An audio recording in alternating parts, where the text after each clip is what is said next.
Bonjour à tous, j'espère que vous allez bien. On se retrouve aujourd'hui pour parler de la composition des Velvetines de la marque Line Crime. Ils sont fabriqués aux États-Unis, sont véganes et non testés sur les animaux et coûtent moins de 20 € pour 2,6 ml de matière. Nous avons 2 huiles minérales dans ce produit. Elles vont permettre d'obtenir un rouge à lèvres sans transfert. Les industriels s'en servent pour donner un fini poudré et mat en y incorporant dedans des silicones volatiles.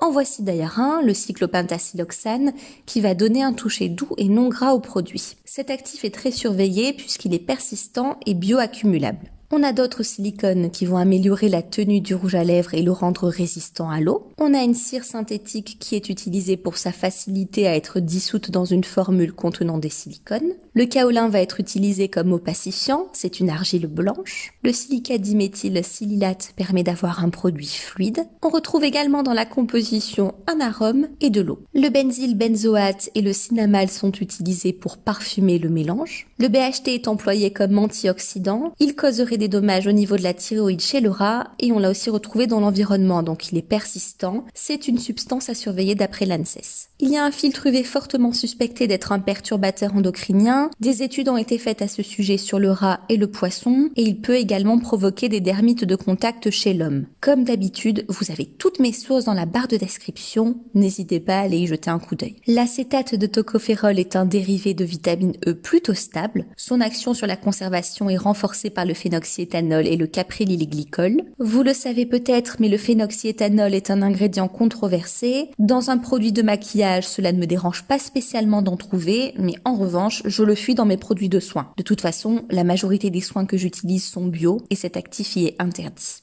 Le comité scientifique pour la sécurité des consommateurs a constaté que les préparations qui contenaient moins de 1% de phénoxyéthanol étaient sans danger pour l'homme. Sachez qu'en France, les cosmétiques ne peuvent pas en contenir davantage. L'hexylène glycol est un solvant et un émulsifiant, et on termine cette analyse de composition avec des colorants qui vont varier selon la teinte du rouge à lèvres.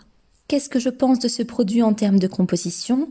Si c'était un soin, je ne vous l'aurais pas recommandé et je ne l'utiliserai pas car il contient des huiles minérales, des silicones, des actifs controversés pour nous, mais aussi problématiques pour l'environnement. Là, il s'agit d'un produit de maquillage, donc pour moi, il n'est pas nécessaire d'avoir à l'intérieur des actifs traitants, même si c'est quand même un plus. Et sachant que c'est un produit que l'on va utiliser ponctuellement, cela est moins dérangeant. Je vous laisse ici pour aujourd'hui.